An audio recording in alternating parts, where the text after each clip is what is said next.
Peace, girlfriends. Peace, girlfriends. This is Angela Jordan Perry with Girlfriends' Guide to Homeschooling, and it is time for our Girlfriends Chat. And one of the things I wanted to talk to you about and just share from, just a blog post that I did recently. It's called Top 5 Reasons You Should Homeschool Your Own Children. And if you're new to Girlfriends' Guide to Homeschooling with Angela Jordan Perry, this is a platform in which gives voice to the African homeschooling diaspora and the marginalized homeschoolers, as well as Girlfriends Chat. Girlfriends Chat is set up to dig in deeper on a specific subject matter that I've spoken with in an interview with an interviewee. So this is a little different. I'm coming to you by myself. And again, these are the top 5 reasons you should homeschool your own children. So, my top 5 reasons you should consider homeschooling your children, all of them have to do with freedom. Now, as a homeschooling mom of 8 children, 3 of which I've already graduated from homeschooling, with 18 years of doing so, there has been nothing more affirming of my decision to homeschool my beautiful Black children than freedom. As each year morphs into the next homeschooling year, more freedoms emerge, and the blessing of homeschooling becomes even more sweeter. So, the first reason for homeschooling, I think that you should consider homeschooling is time freedom. At one point of my homeschooling journey with my children, every 3 months, our family took an extensive vacation. We were able to do so as a result of not being bound to a public school schedule. We had no schedule at all except for the ones that we actually set for ourselves. Also, time freedom to choose how long our schooling day would be. Now, in South Carolina, the state in which we homeschool, under option 3, they do not have a required number of hours each day to homeschool. So some days we would start earlier than others or later than others. We would homeschool on the weekends while we would skip some days through the weekday. But time was definitely on our side in our schooling journey.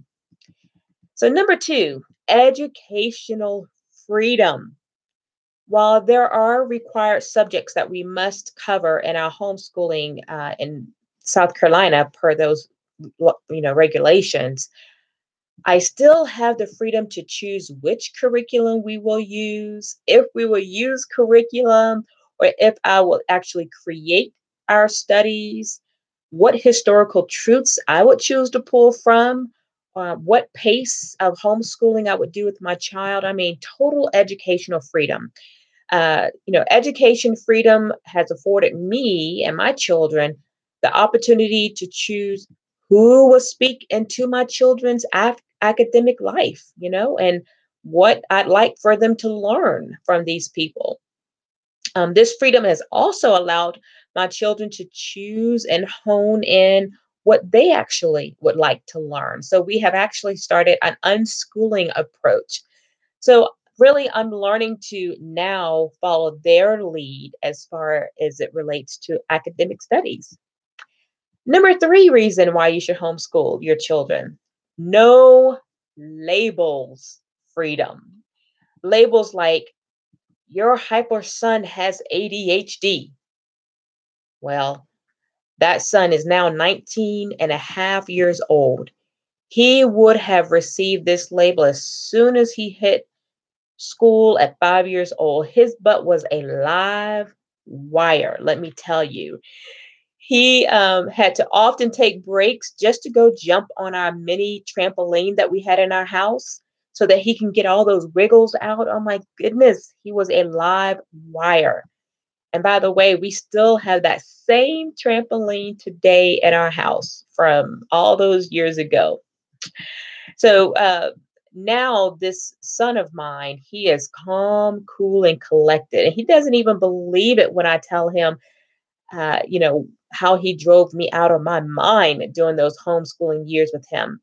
And just to share this tidbit of information, My son, my 19 and a half-year old son, he did not learn to read until he was 10 years old. And I just thought something was wrong with him. But hey, he made up for all that lost time. Now he reads every day, all day. His punishment used to be I would take away his reading privilege because he would just be sneaking reading in the middle of the night. Here's another label I would have had. So, your twins have special needs. They have severe learning disabilities. Well, we adopted our twin boy and girl at the age of 3 years old. They were in special needs classes in preschool, but they are now 9 years old, fifth grade, reading, cursive writing, excelling. I mean, there's nothing I can't give them that they don't understand and are not conquering. And by the way, I actually skipped them ahead of grade. Um, so, so they are some smart kiddos. Mhm. Another label I would have had, your son has ADD and special needs. Well, this is our first adopted son. He talks, talks, talks, and talks. He's super smart with so much to say and articulates himself very well. He bores easy and he likes to be challenged. Now, on his adoption paperwork, it says special needs child, quote unquote. Um, he's not. Your daughter is quiet and doesn't participate in class. She has a problem. If she doesn't participate, she'll fail her participation grade. This would have been said of my third daughter. She has a very she was a very quiet baby and child while growing up.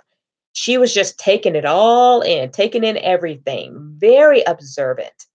Well, she graduated homeschooling at 16 years old. She completed all of her studies at 15, but she was accepted into college. And at 16 years old, she headed off to college to study violin performance, which she just finished her first year of college.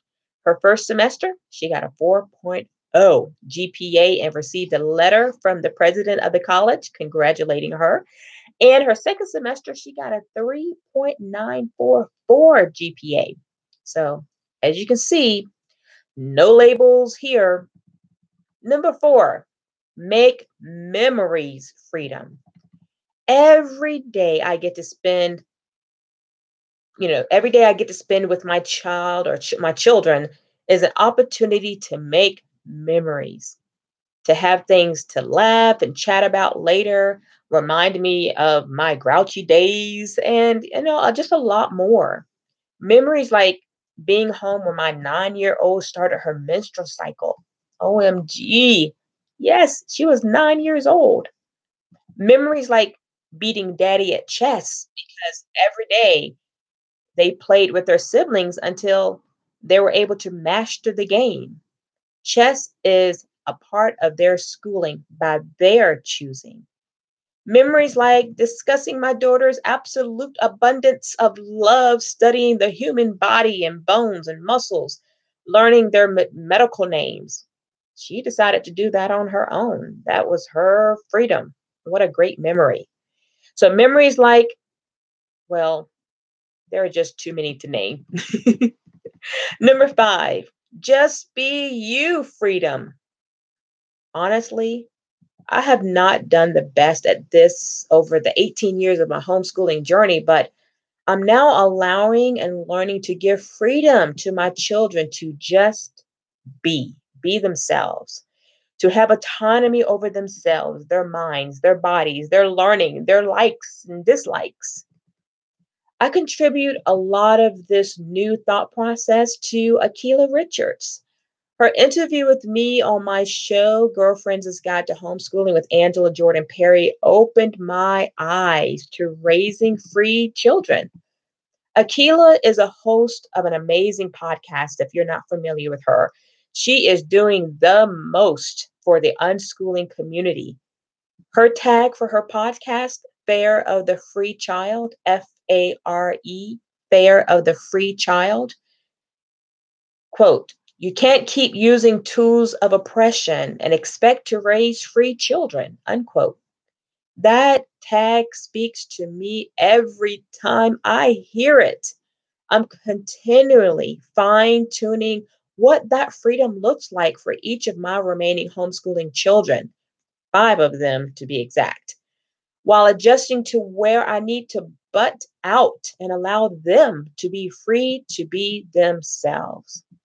This is indeed a learning process, but it's about time they be free to be themselves and learn who they are within this freedom. Well, I'm sure you can name a few freedoms yourself. Share those freedoms that you've discovered on your homeschooling journey or freedoms you'd like to develop within your homeschooling journey. I'd love to hear from you. And be sure to share this post and this podcast recording with a friend or on your social media platform. You just never know who of your friends are considering homeschooling their own children.